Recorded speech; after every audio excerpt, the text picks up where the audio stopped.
Thank you.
6।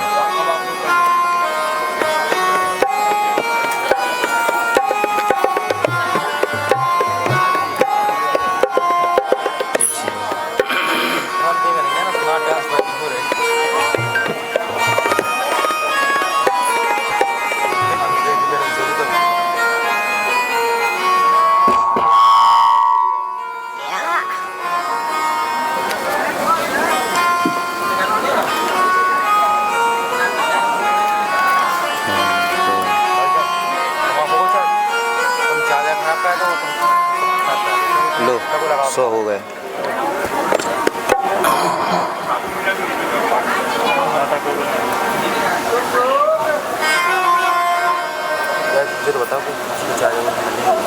मस्त लग रहे हैं।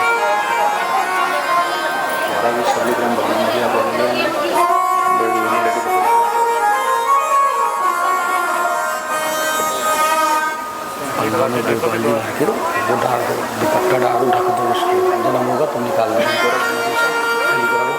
बाद में दूसरे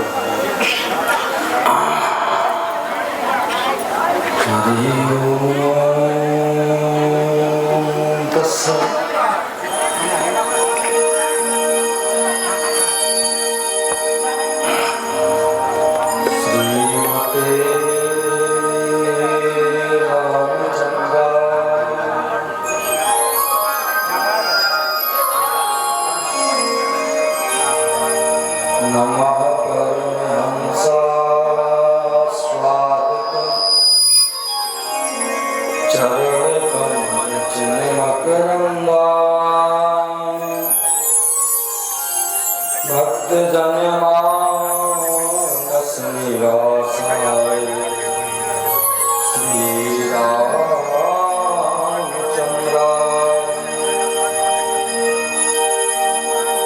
वागीशायस्य वदने श्रीलक्ष्मीर्यक्षसवक्षसि यस्यास्ते हृदये संवित् तं नृसिंहमहं भजे। विश्वसर्गविसर्गादि नवलक्षणलक्षितम् श्रीकृष्णाख्यं परं धाम जगद्धाम नमामि तम्। चैनल का नाम बता दीजिए। चैनल का नाम बता रहे हैं, पूछ रहे हैं लोग, बता दीजिए। अतुल कृष्ण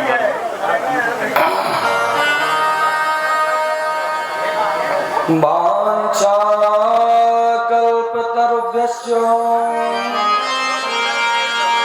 कृपा सिन्धुभ्येव च पतितानां पावनेभ्यो वैष्णवेभ्यो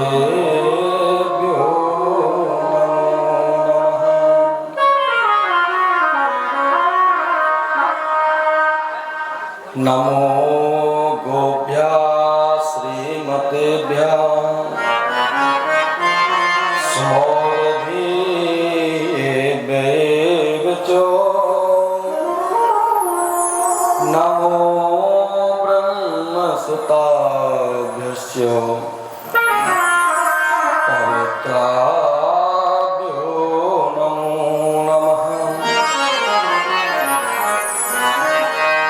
यया सर्वमिदं व्याप्तं जगत्स्थावरजङ्गमं तां धेनुं शिरसा वन्दे भूतभव्यस्मातरम्। गुरुर्ब्रह्मा गुरुर्विष्णु गुरुर्देवो महेश्वरा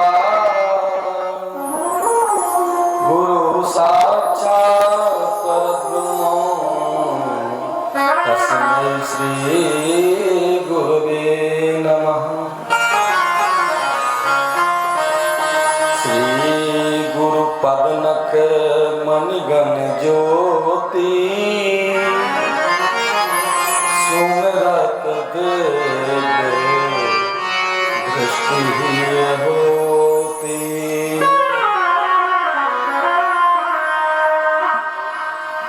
बागरता संप्रक्तौ बागरता प्रतिपत्तये जगता पितरौ वन्दे पार्वती परमेश्वरौ।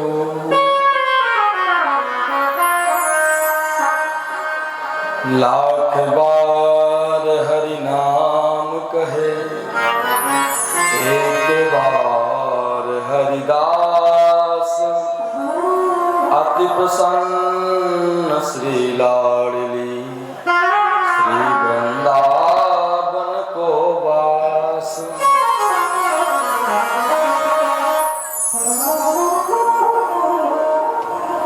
वृंदावन बन के बन्यो भ्रमर करे गुंजा दुल्हन प्यारी राधिका दूलानंद कुमार। वृंदावन बिहारी लाल की राधा रमण भगवान की श्री जानकी वल्लभ लाल की गोपाल कृष्ण भगवान की सब संतन की जय सब विप्रन की जय सद्गुरुदेव भगवान की रामेश्वर महादेव की आज के आनंद की जय जय श्री राधे। जो भी लोग आ रहे हैं हमारी कमेटी के सदस्यों से निवेदन है कि वो पीछे बैठ जाएं एक लोग, और जो लोग आ रहे हैं तो माताएं जो सामग्री लेके आए वो वहीं लेके बैठ जाएं। और हमारा आप लोगों से आगे वालों से निवेदन है कि आप लोग जो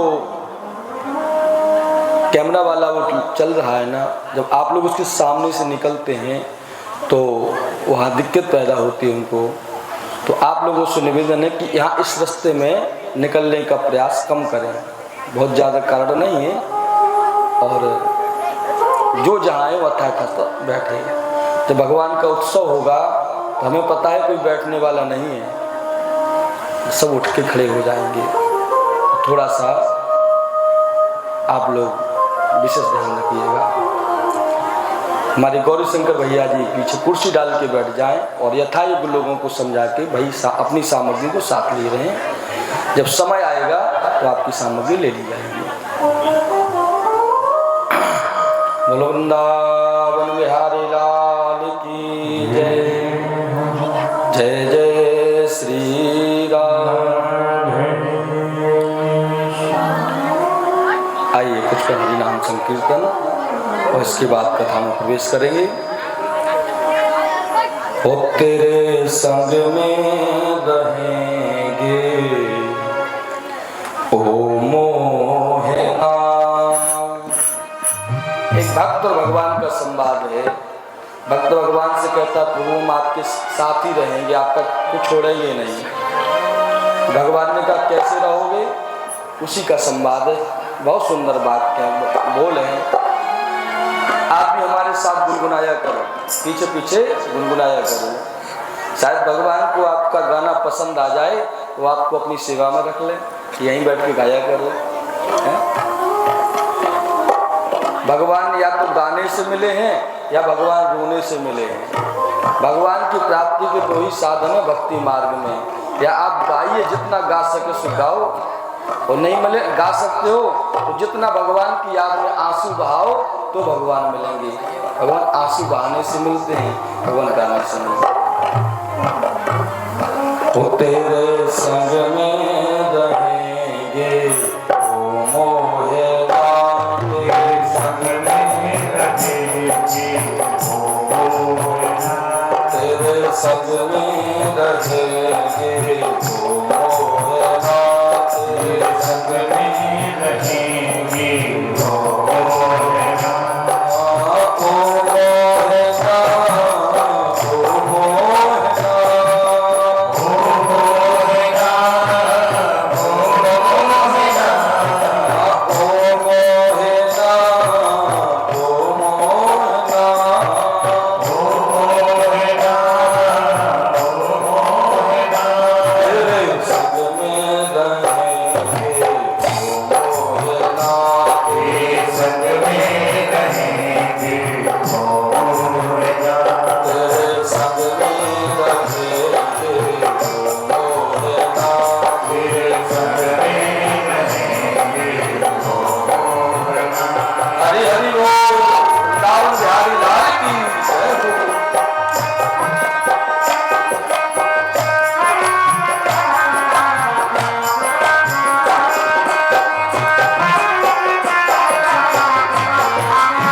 बन जाएंगे।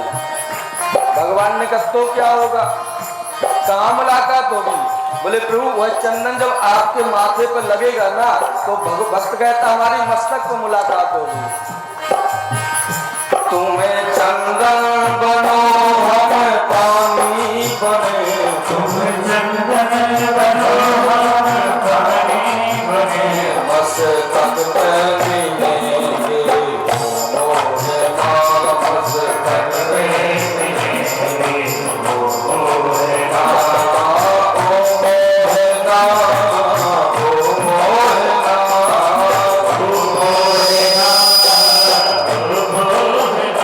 तेरे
हरि शरण।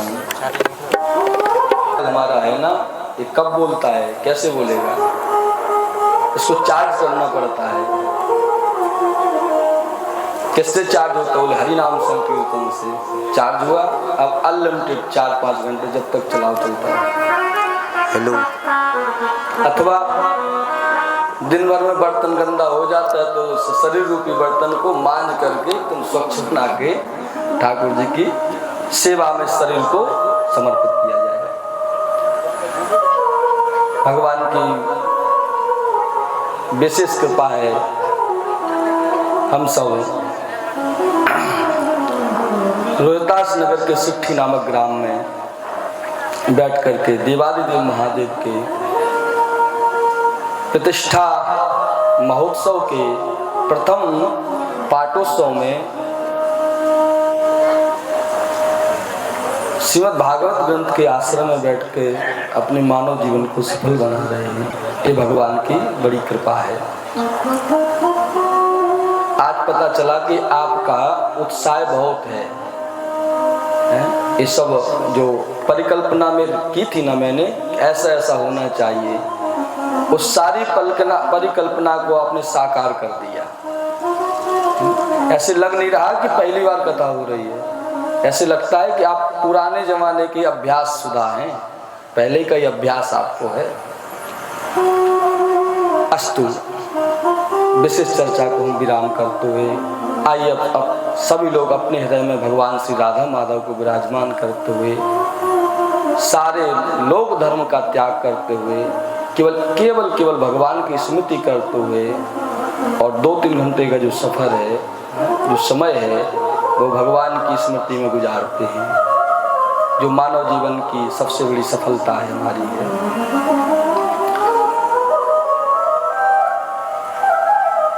कल की कथा में हम सब ने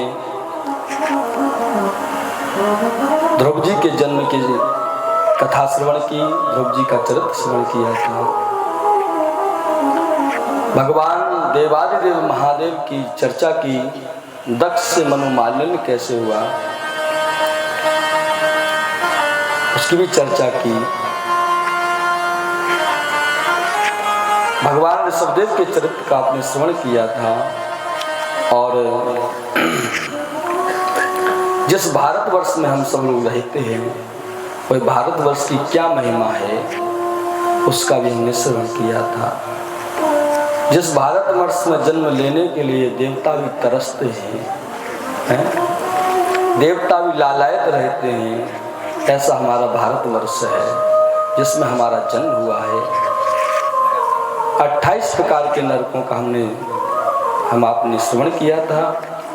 नरक से बचने का कौन सा उपाय है, यह बात राजा परीक्षित ने सुखदेव भगवान से पूछी। गुरुदेव,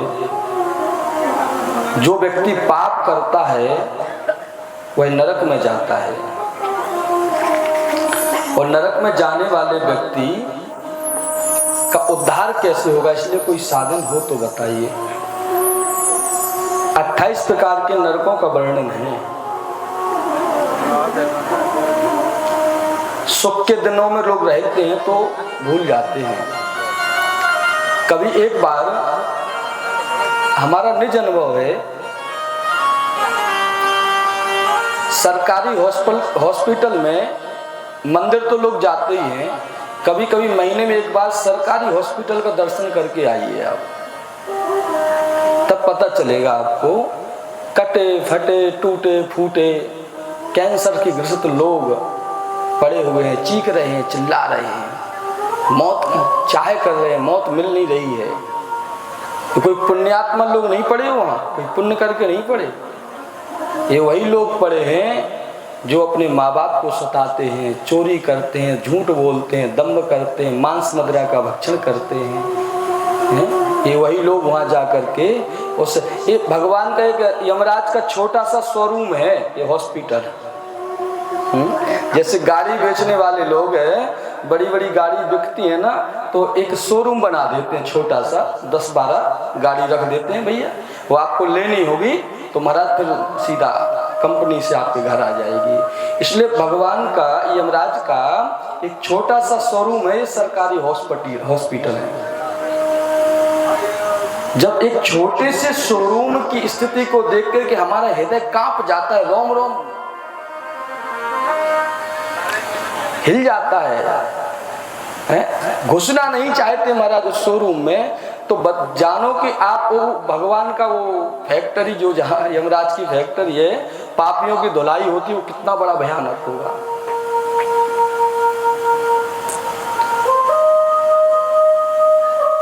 भैया जीवन में अगर किसी को सुख नहीं दे सकते आप, दुख मत दीजिए। आप सुख देने का सामर्थ्य नहीं है ना, दुख मत दो, जैसे कि तैसे रहो। अगर आप जीवन में पेड़ नहीं लगा सकते तो पेड़ काटिएगा मत। अगर जीवन में किसी से मीठा नहीं बोल सकते तो कड़वा बोलने का अधिकार आपको नहीं है। अगर बोलो तो मीठा बोलो। सत्रम ब्रूयात् प्रियम ब्रूयात् ना ब्रूयात् सत्यमाप्यते। सत्य बोलो, मीठा बोलो, लेकिन महाराज कड़वा मत बोलो किसी से। अगर आप माँ बाप की सेवा नहीं कर सकते, कोई बात नहीं, मत करिएगा, लेकिन उनसे बुरा बुरा बोलना का तुम्हारा अधिकार नहीं है। मारने पीटने का अधिकार नहीं है। क्यों मारते हो? क्या बिगाड़ा उन्होंने तुम्हारा? उनका केवल इतना ही दोष है कि वो अपनी संतान में आसक्त हैं। उनका प्रेम तुम्हारे प्रति दिमाग से नहीं है, दिल से है। इसलिए तुम्हारी मार खा करके भी तुमको त्याग नहीं पा रहे हैं, क्योंकि वो जानते तुम हमारे हो। यही दोष है उनका। लेकिन जिस दिन वो लात मार के घर से चले जाएंगे ना, उस दिन तुमको पता चलेगा कि माँ बाप की कमी क्या होती है। उस दिन पता चलेगा। भैया एक कुत्ता भी दरवाजे पर पड़ा रहता है, सूखी रोटी खा करके रखवाली करता है। कुत्ता भी आपका एक रखवाली करता है। अगर माँ बाप यही समझ के 2-4 रोटी खा लेंगे और साग भाजी खा करके गुजारा कर लेंगे, तो तुम्हारा कुछ ना कुछ काम, दरवाजे पर बैठ के डंडा लेके तो बैठेगा भाई, तुम्हारे घर की सुरक्षा तो करेगा। एक गार्ड रखने में, द्वारपाल रखने में 15,000 का खर्चा आता है। यही मान लो कि हमारे माँ बाप चलो 15,000 नहीं सही, तो भाई मारने का अधिकार आपको नहीं है। अच्छा आप मारते हैं, बहुएं बुरा बुरा बात बोलती, कोई बात नहीं, चिंता मत करिएगा। बेटा भगवान ने आपको भी दिया है। जो आप अपने माँ बाप के साथ करोगे ना, कल के दिन वो बेटा वही व्यवहार आपके साथ करेगा, तब आपको पता चलेगा कि क्या है। ये महाराज कलयुग है, कलयुग। जैसा तुम करोगे उसका फल तुमको भोगना पड़ेगा, कोई और दूसरा भोगने नहीं आएगा, तुमको भोगना पड़ेगा। इसलिए हमारे हिंदू सनातन धर्म की बहुत सुंदर व्यवस्था है। इस व्यवस्था को कोई तोड़ मोड़ नहीं सकता है? भैया माता पिता परमात्मा के रूप में माने गए हैं, आदर कीजिए।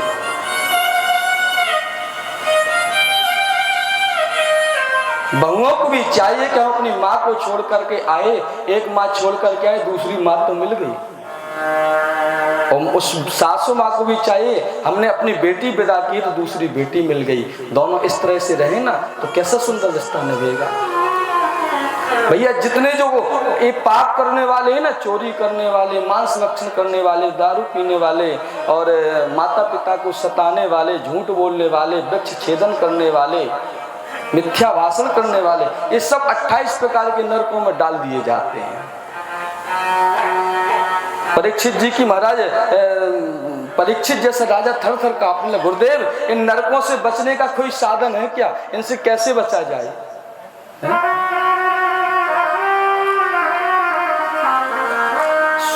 सुखदेव भगवान कहते हैं, राजन नरकों से बचने के उपाय हैं। प्रायश्चित, पाप आपने किया है तो प्रायश्चित भी है। प्रायश्चित क्या है? जिसका अपराध किया है उसी के चरणों में माथा टेकिएगा, क्षमा मांगिए उससे, वो क्षमा कर देगा। कर्मणा कर्म निर्हारो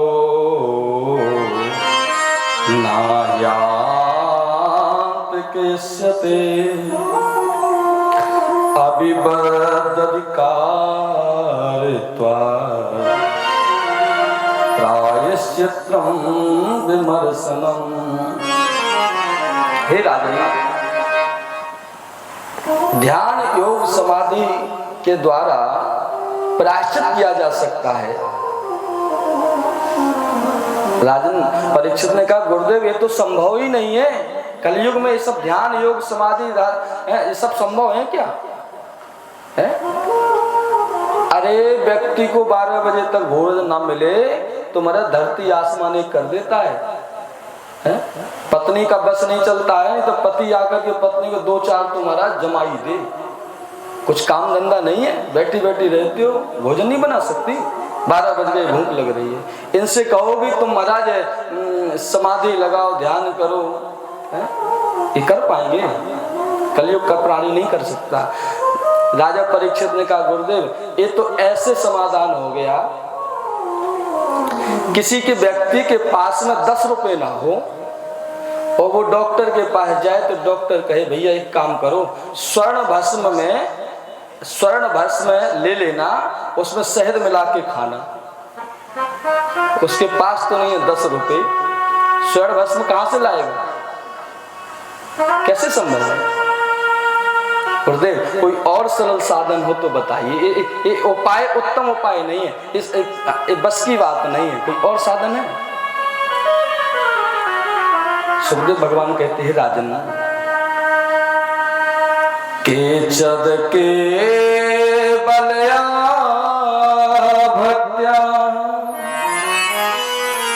वासुदेव परायणा अगम धुन्वन्ति कार्ष्णेन निहारो इव भास्कर।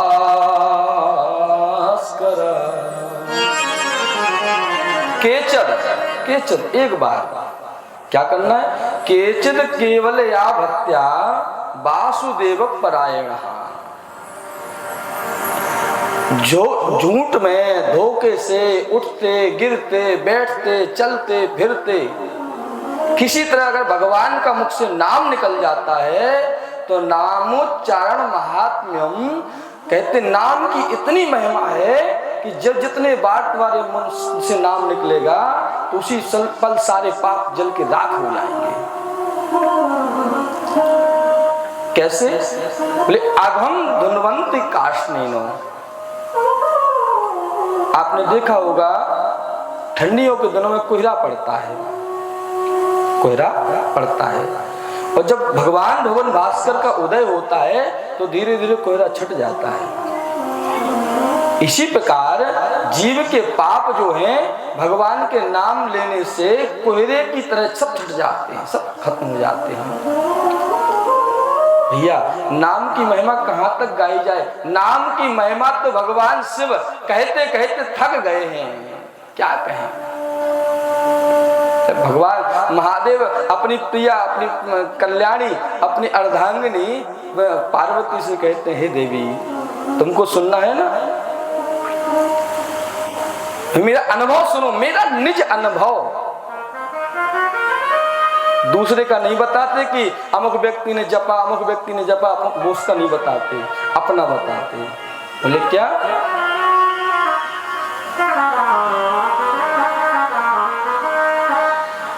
उमा कहो में अनुभव अपना, उमा कहो में अनुभव अपना,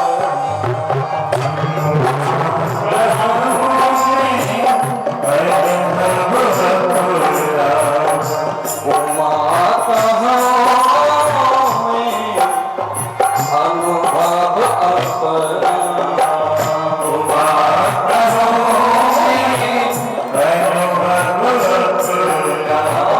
सत हरि जगत सत हरि भजन जगत सब सफल।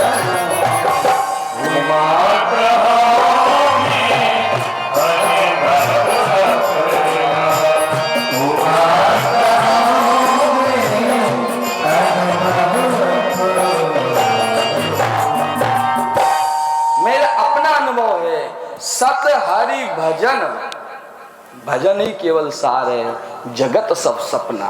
इस स्वप्न की भांति है, जैसे हम लोग सोते समय स्वप्न देखते हैं, लेकिन जब निद्रा खुलती है तो सब जहां के तहां। इस संसार स्वप्नवत है, सत भगवान का हरि का नाम है। उसी बात को यहाँ सुखदेव भगवान परीक्षित करते हैं, राजन सबसे सुंदर, सबसे बढ़िया और सबसे ज्यादा फल देने वाला है तो कलिकाल में केवल भगवान का नाम है। नाम कलौ नामो कलौ नास्ते वो गति अन्यथा। कलयुग में भगवान के नाम के अलावा कोई गति नहीं है।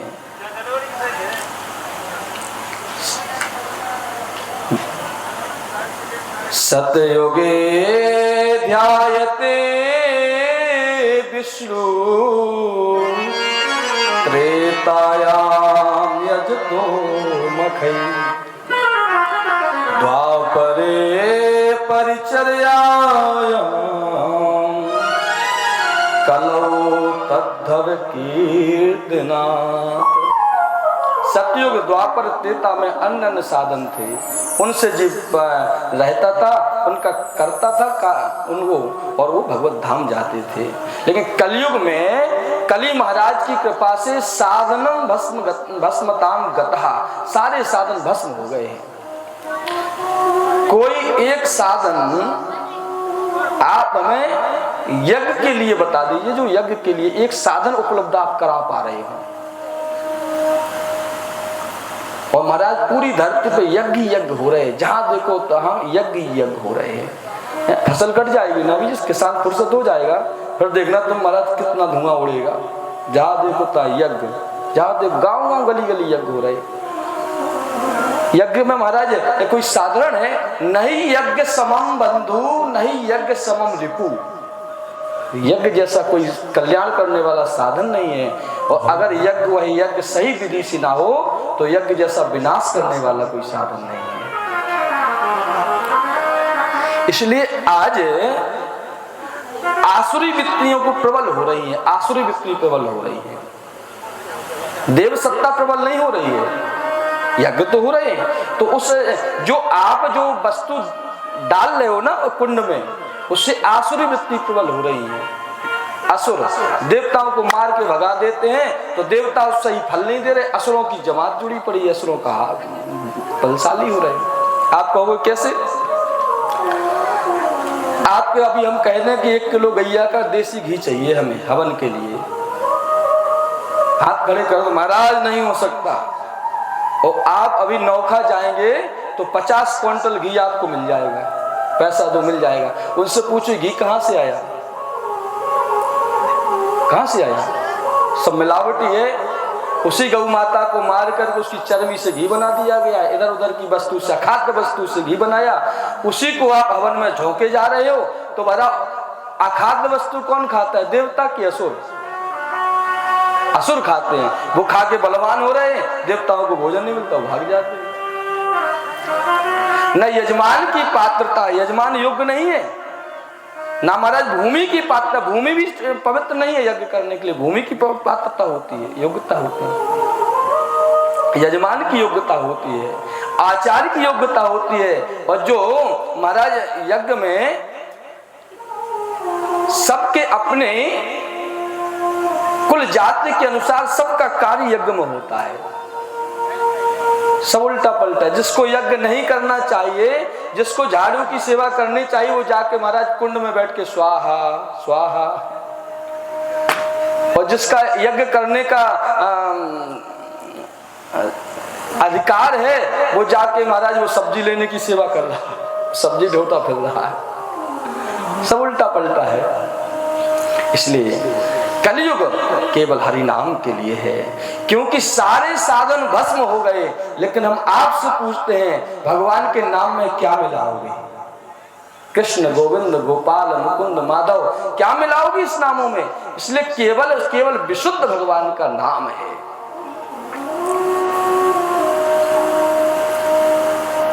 कलयुग केवल नाम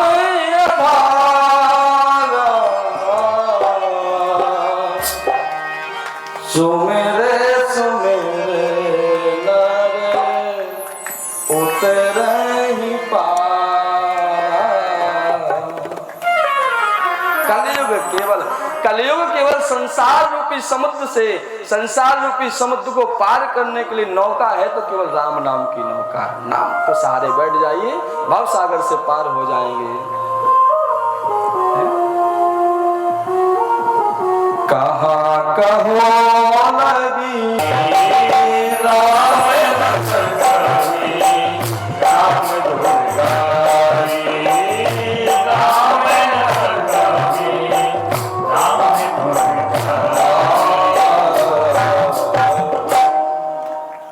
भगवान से कोई पूछे प्रभु एक बात बताओ, आपका नाम, आपकी महिमा ज्यादा है कि आपके नाम की महिमा ज्यादा है?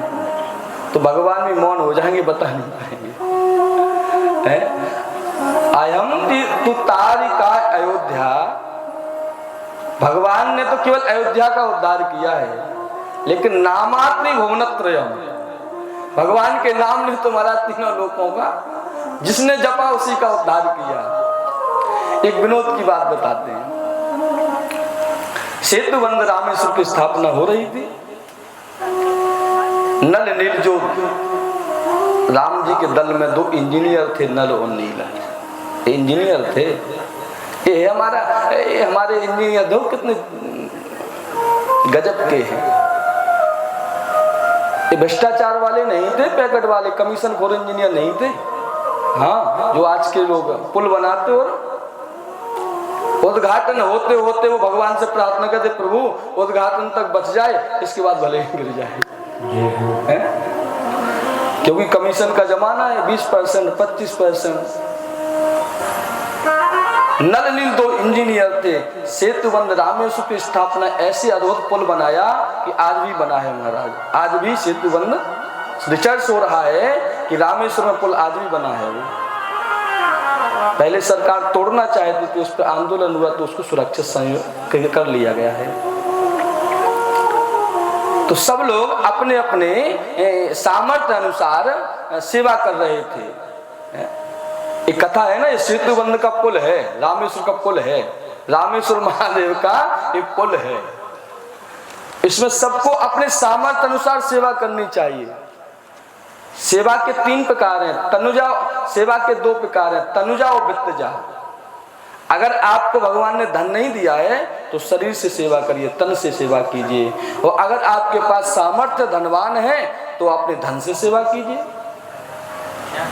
शहर और गांव में 2 ही अंतर हैं। शहर के लोगों के पास है धन है लेकिन समय नहीं है, इसलिए वो 10-10, 20 हजार चंदा दे करके और महाराज मजदूर लगा के काम करवाते हैं सारा। और गांव वालों के पास धन नहीं है, तन है, तो वो तन से सेवा करके अपना काम करते हैं। तो इस रामेश्वरम की स्थापना में, पुल बंधने में आप सबको अपना अपना सहयोग करना चाहिए। 1 रुपये, 10 रुपये, 20 रुपये, 50 रुपये, जो सामर्थ्य आपका भगवान ने दिया है। अब बदमाशी मत करना कि महाराज 1 लाख रुपए महीने कमाते हो और उसमें लिखा जाओ 50 रुपये चंदा, 50 रुपये दे जाओ। भगवान कहेंगे बहुत बदमाश आदमी है, तो भगवान फिर आगे चल के तुमको 100 रुपये वाला बना देगा। है तो धोखा भगवान से करोगे। सामर्थ्य अनुसार सेवा करनी चाहिए। तो उस पुल की स्थापना में सभी लोग सेवा कर रहे थे, बंदर, भालू, सब, जिसकी जो से कोई बड़ा पत्थर उठाने वाला तो कोई छोटा वाला। एक गिलहरी भी थी, तो गिलहरी थी तो उसमें गिलहरी कितना बड़ा उठाई पत्थर, छोटा सा कंकड़ मुंह में दाब दाब करके और उसमें छोड़ रही थी। ठाकुर जी ने देखा, राम जी ने देखा, अरे गिलहरी भी सेवा कर रही, सब सेवा कर रहे हैं और अगर मुझे भी कुछ करना चाहिए। तो राम जी आराम धीरे से गए, पत्थर लिया छिपा करके, क्योंकि राम जी सेवा करें तो कोई करने नहीं देगा। हनुमान जी बैठे हैं, राम काज कीने बिना मोहि कहाँ विश्राम। हनुमान जी, ऐसा हो सकता है कि स्वामी भगवान सेवा काम करें और हनुमान जी बैठे बैठे देखते रहें? हनुमान जी तो चाहते प्रभु आप केवल मुस्कुराते रहो, बस मुस्कुराते रहो और कुछ नहीं। तो राम जी धीरे से गए, पत्थर दबा करके और इधर उधर देख करके, और राम जी ने उस पत्थर को छोड़ दिया। और जैसे पत्थर छोड़ा तो वो पत्थर डूब गया। अब राम जी वहीं संकोची स्वभाव के हैं राम जी, बहुत संकोची हैं, इतने संकोची हैं कि महाराज कुछ पूछो ही मत। इसकी ओर मुस्कुरा देते हो, आंखें नीचे कर लेते। यही तो अंतर राम और कृष्ण में है। सावले दोनों ही हैं, दोनों का रूप रंग सब एक सा है, कद काठी एक सी है, अंतर केवल इतना ही है। राम कृष्ण दो एक हैं, अंतर नहीं निमेष, इनके नयन गंभीर हैं, इनके चपल विशेष। राम जी की आंखों में गंभीरता है और भगवान कृष्ण की आंखों में चपल। इनकी आंख ठहरती नहीं है। इनसे कहो कि आंख मट मटकाओ तो ये नहीं मानेंगे, और राम जी से कहो थोड़ा देख लो इधर उधर, तो राम जी देखते नहीं है। राम जी संकोच स्वभाव, संकोच पड़ गए। हनुमान जी समझ गए कुछ बात है, दौड़े दौड़े हनुमान जी, प्रभु आपका ये मुख कमल मुरझा कैसे रहा है, क्या कारण है उदासी का? तो भगवान ने कहा, हनुमान सभी लोग काम कर रहे थे तो मेरे मन में भी आया कि सेवा हमको भी करनी चाहिए। हमने एक पत्थर छोड़ा ही डूब गया। ये बात समझ में नहीं आई कि तुम सब छोड़ रहे हो तो तैर रहे हैं, और हमने छोड़ा तो डूब गया। हनुमान जी ने कहा, प्रभु छोटी सी तो बात है, इसमें पूछने की क्या? बोले क्या छोटी बात? बोले प्रभु जिस व्यक्ति को आप छोड़ देंगे तो क्या भवसागर में तैरेगा? वो तो डूब ही जाएगा। जिस जीव को आप छोड़ देंगे वो डूब जाएगा। इसलिए हे रघुनाथ जी, आप संसार के जीवों को छोड़िए मत, उनका तो आप हाथ पकड़े रहिएगा, तो वो उसमें तैरते रहेंगे, उसमें तैरते रहेंगे। हम सबका हाथ रघुनाथ जी पकड़े रहेंगे तो हम इस भवसागर में तैरते रहेंगे, और जिस दिन भगवान से हम अलग हो गए तो समझो महाराज फिर हम डूब जाएंगे।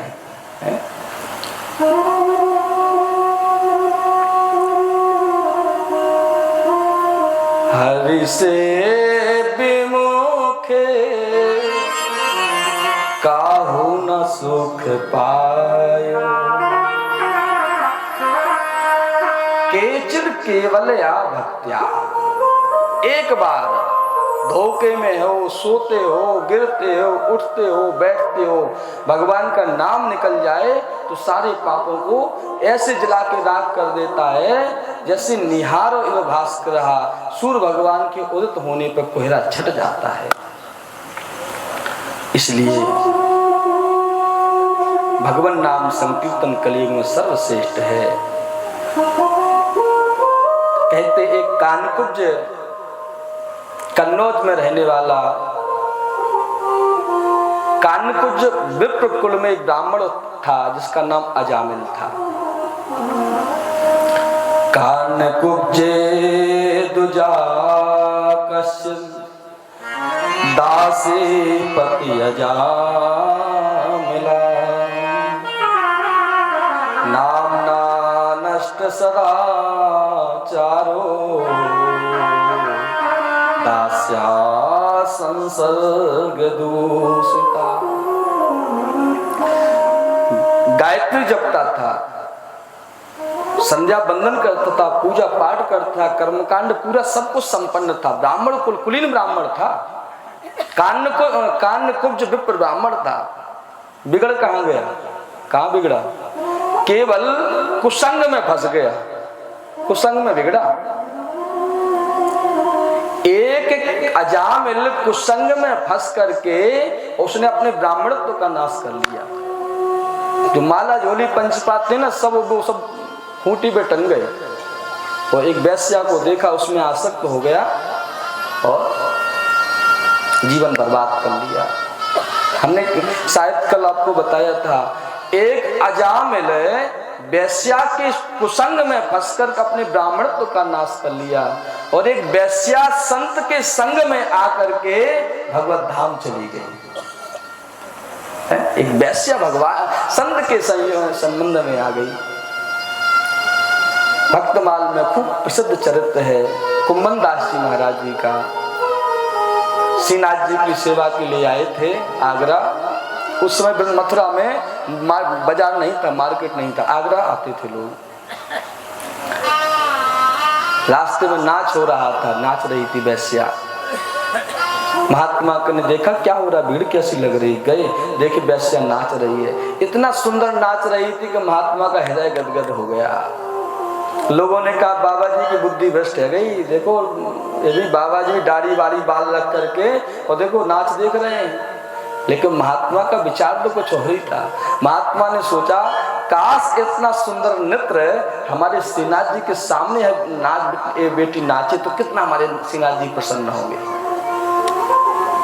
नृत्य खत्म हुआ, बेटी के पास, उसके पास गए बरांगना के पास और जाकर कहा बेटी एक काम करोगी। उस बरांगना ने कहा कि आज तक दुनिया में हमें बेटी कहने वाला कोई नहीं मिला, जो मिला इस शरीर को नोचने वाले चीखने वाले लोग मिले हैं, भोग करने वाले लोग मिले हैं। ये मेरे कान तरस गए पिताजी ये बेटी सुनने के लिए। आज तक किसी ने कौन वैश्या को बेटी मानेगा। पिताजी तन मन समर्पित है, जो आज्ञा करेंगे। क्या आज्ञा है बताइए। बोले बेटी तुम एक बार हमारे श्रीनाथ जी के सामने नाच लो, बस और कुछ नहीं चाहते हैं, यही हम आपसे चाहते हैं। उसको गाड़ी पर बैठाल करके और आए तो महाराज पूरे गोवर्धन के राज्य में हल्ला हो गया कि कुम्मन दास जी की बुद्धि खराब हो गई। वैश्या को लेके आए, बाजार गए थे, सामान नहीं, वैश्या बरांगना को लेके आए। उससे कहा बेटी सारा जितना तुम्हारे पास गुण है ना सब आज सब समर्पित कर देना, कोई ऐसा नहीं कि कोई कला रह जाए शेष। और प्रातः काल सज धज करके वह बरांगना श्रीनाथ जी के पास पहुंची है और श्रीनाथ जी के चरणों में नाची है। आहा ऐसी नाची कि महाराज सारे जीवन का नाचना ही छूट गया। नाचते नाचते उसके प्राण निकल गए और जाकर के उसकी ज्योति श्रीनाथ जी में समाहित हो गई। ये है सत्संग का फल। एक साधु के संग में आके वैश्या भी भगवत धाम चली गई और एक ब्राह्मण बालक वैश्या के संग में आके कुसंगी बन गया। संग करो भैया, अच्छे लोगों का करो, संग अच्छे लोगों को करो। जिस दिन आपके मन में जिज्ञासा हो जाएगी भगवत तत्व को जानने के लिए, उस दिन महाराज आपको कोई ना कोई मिल जाएगा, कोई ना कोई मिल जाएगा। ये धराधाम खाली नहीं है। इस यहाँ भगवान की भगवत तत्व की बात बताने वाले सब छिपे हुए हैं। आपके अंदर जिज्ञासा तो हो, आग होनी चाहिए उस तत्व की प्राप्ति के लिए, आग जिज्ञासा होनी चाहिए। संतन के सब नागरे तो तेरी अच्छी बनेगी, अच्छी बनेगी तेरी बिगड़ी बनेगी, होए तेरो बड़ भाग रे, तेरी अच्छी बनेगी। संत माधवदास, संत माधवदास श्री राम वृंदावन में निवास करते थे। कीर्ति का विस्तार हुआ, जय जयकार हुई, तो महात्मा कीर्ति को जय जयकार को सुनना नहीं चाहते। इसलिए सदैव याद रखना चाहिए जिस महात्मा के अनुगत आप हैं उसके मुंह पे उसकी बड़ाई मत करना। कोई भी जो भगवत प्रेमी होगा, भगवत जन होगा, वो अपनी बड़ाई सुनना नहीं चाहता। और कई जैसे हम जैसे लोग होंगे तो जब तक हमारे लोग कहें ना महाराज बहुत बढ़िया कथा कही आपने, बहुत आनंद आया, तब तक हमें चैन नहीं पड़ता। हम फोन लगा के पूछते हैं भैया कथा कैसी है, महाराज बहुत अच्छी कथा हो रही। मतलब जो हम ये ना सुन लें, अरे जब हम पूछेंगे तो वो ये थोड़ी कहेंगे महाराज आप बहुत गलत बोलते हैं, वहाँ आपकी वाणी अच्छी नहीं है।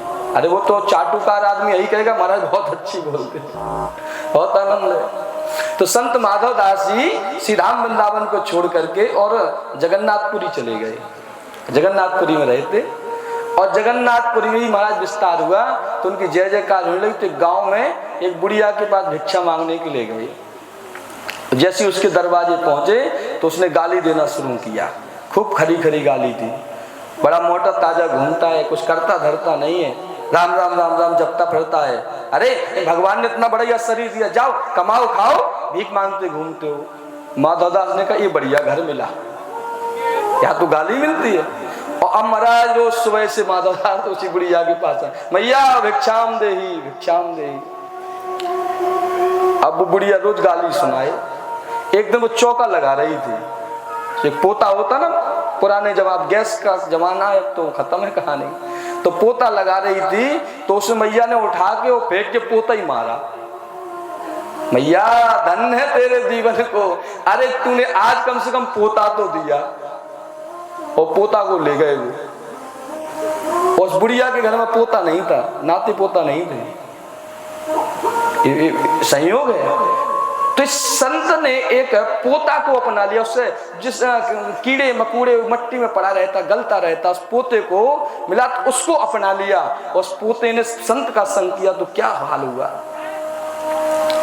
माधवदास ने पोते को लिया, समुद्र में धोकर के प्रक्षालन करके, और महाराज जगन्नाथ जी के साथ पुजारी जी को सौंप दिया। पुजारी जी एक काम करना, आज इस पोते से ही जगन्नाथ प्रभु की आरती उतार देना।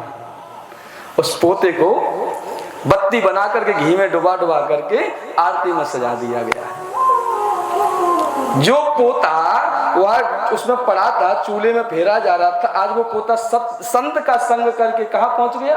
जगन्नाथ जी के मंदिर में पहुंच गया। और उस पोते को आरती हो रही है और गरुड़ जी उसकी सेवा में मंत्र बोल रहे हैं, शंख बज रहा है, लाखों नर नारी जय हो जय हो जय हो कह रहे हैं। इस संत का संग करने का फल है। जो चौके में फेरने लाखों करोड़ों कीड़े से आच्छादित तो जो वस्त्र था, आज वो संत का संग करके जगन्नाथ जी के मंदिर में पहुंच गया। इसलिए हमारे वहां कहा गया है, धन्य है सत्पुरुषों का संग,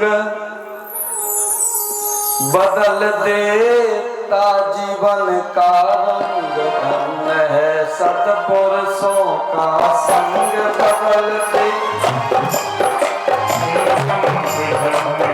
सत्पुरुषों का संग, बदल देता जीवन के रंग। धन्य है सत्पुरुषों का संग, बदल देता जीवन का रंग। धन्य है सत्पुरुषों का संग, बदल देता जीवन के रंग। बदल देता जीवन का रंग, बदल देता जीवन का रंग। धन्य है सत्पुरुषों का संग, बदल देता जीवन का रंग।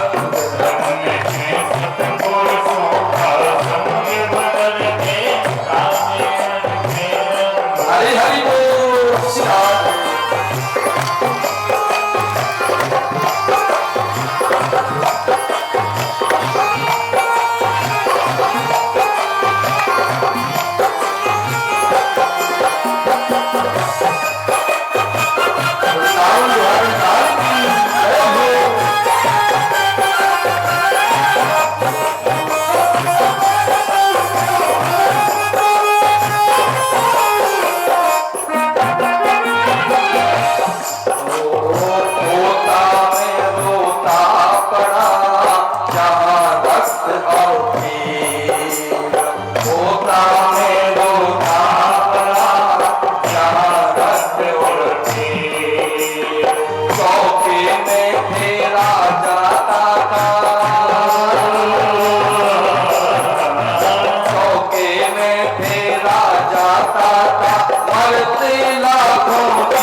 से वो तंग तंग है सत्पुरुषों का संग आ गया। जीवन में वो तंग धन्य है सत्पुरुषों का संग, धन्य है सत्पुरुषों का संग, धन्य है सत्पुरुषों का संग। बदल देता जीवन का रंग, धन्य है सत्पुरुषों का संग, बदल देता जीवन के रंग।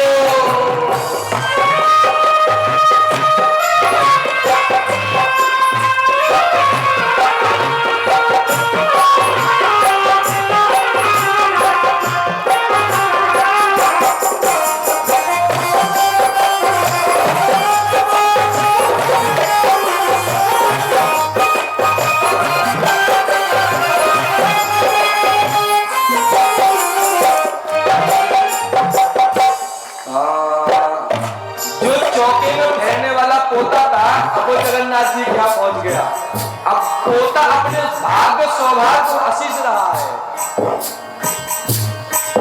तो अब मैं झूला करूं आरती करूं करे गुंजा। अब मैं झूला करूं आरती करूं करे गुंजा। देते हैं मेरे प्रकाश में दर्शन दीना। देते हैं मेरे प्रकाश में दर्शन दीना। आशीष है और अभंग धन्य है सतपुरुषों का संग धन्य है। सतपुरुषों का संग बदल के जीवन के धन्य है। सतपुरुषों का संग बदल देगा जीवन के रंग बदल देगा जीवन का रंग बदल देगा जीवन का रंग धन्य है। सतपुरुषों का संग बदल देगा जीवन का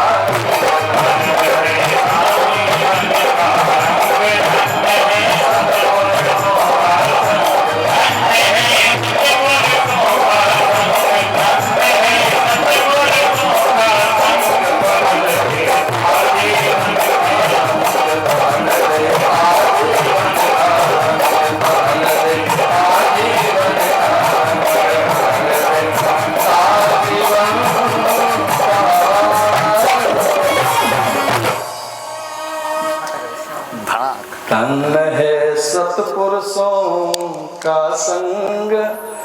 भैया जीवन में संग तो करना, लेकिन अच्छे लोगों का संग करना, अच्छे का संग करना, जिससे तुम्हारा जीवन पवित्र हो जाए। महाराज जो था ना, जिस मैया ने पोता दिया था उसका पोता नहीं था, तो भगवान की कृपा से पोता दान किया था ना, तो घर में पोता हो गया। ये दान की महिमा है। जो वस्तु आप भगवान को दोगे, भगवान वही वस्तु आपको दे देंगे। नौखा जाओ आप भगवान की मंदिर में जाने के लिए, बोले फल लेते चले। केले वाले से पूछोगे भैया कितने, वो सड़ा वाला केला हो ना, सबसे सस्ता वाला, ये पैक कर दो। बोले क्यों? बोले मंदिर जा रहे हैं, मंदिर जा रहे हैं। मतलब केला सड़ा वाला ठाकुर जी को, और बढ़िया वाला एक नंबर का केला होगा वो लेके घर जाएंगे। ठाकुर जी केला के बदले में जो मांगते वो तो देंगे, तो आपको बेटा बेटी देंगे, लेकिन उसका मस्तक भी पिलपिला वाला दे देंगे। जब आप मुलायम केला चढ़ाओगे तो भगवान उसका मस्तक मुलायम कर देंगे, तो सारी जिंदगी भर दवा दारू कराते थकते रह जाओगे। उसने पोता दिया तो पोता मिलाओ। बाबा फिर आई मैया, मैया भिक्षाम देही। तो आज गाली माली विदा हो गई। सोने में चांदी के मारा थाल सजा करके मैया फल लेकर के और मिठाई लेकर के कपड़े लेकर के आई। मैया ने बाबा ने कहा मैया उल्टी गंगा काहे बहा रही हो, गाली माली नहीं है का? आंखों में आंसू भर भर के कहा बाबा पोता दिया न प्रेम सो सबन दीनो मार, और ऐसे पुण्यन सो सखी मेरे पोता खेलत द्वार।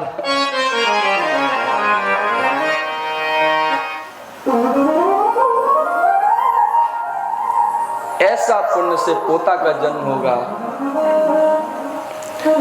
ऐसे प्यारे संत को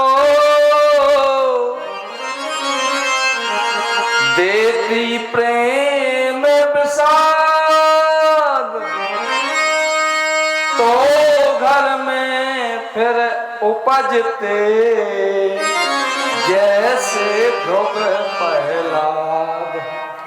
अगर प्रेम से दिया होता तो हमारे घर में भी 2 प्रहलाद का जन्म हो गया होता। लिसवन दीनो मार, गुस्से में दिया तो पोता मिल गया। ये संत का संग है। अजा मिल गया है, वैश्या को लेकर के आया, उसके वशीभूत हो गया। संत कृपा करते हैं, संतों से जगत का दुख देखा नहीं जाता। साधनोति परम कार्यम यश स साधु, जो दूसरों के कार्य को साध दे, बिगड़े हुए काम को बना दे, उसका नाम साधु है। सबको खुशी देने वाला साधु होता है। साधु अपने लिए कभी नहीं जीता, सच्चा साधु अपने लिए आज तक जीवन में जिया ही नहीं है। साधु जिएगा तो समाज के कल्याण के लिए जीता है। वृक्ष कभू न फल बके, नदी न सिंचय नीर, और परमार्थ के कारण साधु धरा शरीर। साधु अपने लिए नहीं जीता। आज महात्माओं ने विचार किया इस अजामिल का कल्याण होना चाहिए, संकल्प कर लिया कल्याण होना चाहिए। बोले कैसे होगा? तो सारे महात्मा दौड़े दौड़े अजामिल के घर पहुंचे। अजामिल चोरी करने गया था, उसकी वो बारांगना थी जो वैश्या को ले आता, कुंडी खोली, दरवाजा खोलो, वो बेटी निकल के आई। बेटी तुम? बेटी आज रात्रि हम आपके यहाँ निवास करना चाहते हैं, कुछ भोजन पानी मिलेगा? उसने कहा महाराज हम वैश्या हैं, हमारे यहाँ का कोई अन्न खाता नहीं है। बोले बेटी अब तो आ गए हैं, जो हो सो हो, आप तो दीजिए, हम आपके यहाँ रहेंगे।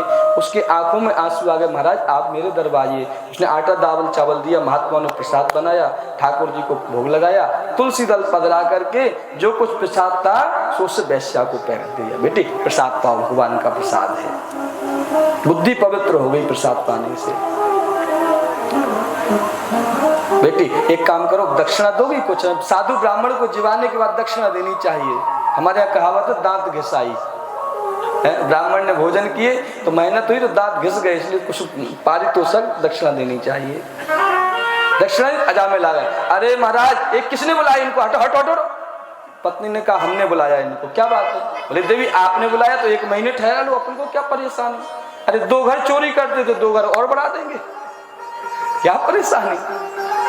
दक्षिणा की बात अजामिल ने सुन ली, धीरे से कहा महाराज ये बड़ी कृपा समझो कि सोटा लोटा कमंडल नहीं छुड़ाया हमने तुम्हारा, है हमारा कारोबार पता क्या है, और भूत से ही पूत मांग रहे हो, हम दुनिया से लेते तो हम ही से मांग रहे हो। संतों ने कहा बेटा कुछ नहीं चाहिए, हमें केवल एक चाहिए, तुम्हारे लेंदा पेंदा झरा झपटुआ घूम रहे ना, ये तुम्हारे 2-4 बाली बच्चा है, लेंदा पेंदा झरा झपटुआ, बस इसमें से अब एक और होने वाला है, आप उसका नाम केवल नारायण रख देना, बस यही दक्षिणा हमारी है, और कुछ नहीं चाहिए। पत्नी ने कहा कि हाँ ठीक है महाराज जी हम रख देंगे, इसमें क्या लगना। और महाराज संत महात्मा विदा हो गए। और हमारे यहाँ एक कहावत है, बड़ा बेटा बाप को प्यारा, बड़ा बेटा पिता को प्यारा होता है। क्यों? क्योंकि पिता सोचता है कि हमारा बेटा होगा ना तो हमारे कंधे से कंधा मिला करके जब हमारे साथ काम में हाथ बटाएगा तो हम 1 से 2 हो जाएंगे। इसलिए हर पिता की चाह रहती हो कि हमारा बेटा हो और हमारे कंधे से कंधा मिलाए। इसलिए जगत में, दुनिया संसार में पिता अपने पुत्र से पराजित होना चाहता है, कभी भी देख लेना। पिता अपने पुत्र को झुकाना नहीं चाहता, और पिता अपने पुत्र से पराजित होना चाहता है, और गुरु अपने शिष्य से पराजित होना चाहता है। तो बड़ा बेटा पिता को प्यारा, और छोटा बेटा मैया को प्यारा, क्योंकि सबसे आखिरी में आया ना, पिट पहुंचा है, पेट पहुंच के आया है आखिरी में, छोटा है। तो भैया जो बीच वाले कहाँ जाएंगे? बोले बीच वाले कहाँ जाएंगे? बोले भगवान को प्यारे हों। बीच वाला भगवान को प्यारा। जब बंटवारा हुआ ही तो बड़ा बाप को प्यारा, छोटा मैया को, तो बीच वाले भगवान को प्यारे। इसलिए आप पता कर लेना, जितने बाबा मिलेंगे ना पुराने, उनसे पूछो किस नंबर के हैं, तो कहेगा 3रे नंबर के। बोले किसके? बोले 4थे नंबर के। बोले पीछे? बोले 2 भाई और हैं।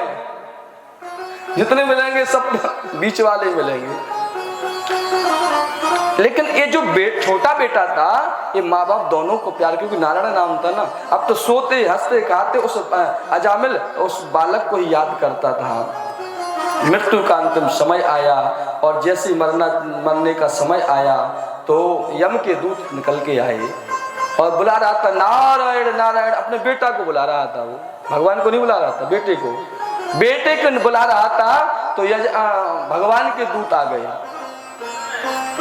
उसने यम के दूतों को मार के भगा दिया। यमराज के दूतों ने जाके यमराज के यहाँ अपने जो पास मुदगर थे सब पटक दिए, बोले हमें नहीं करनी तुम्हारी नौकरी, जेठ अली आपकी पकड़ो समारो।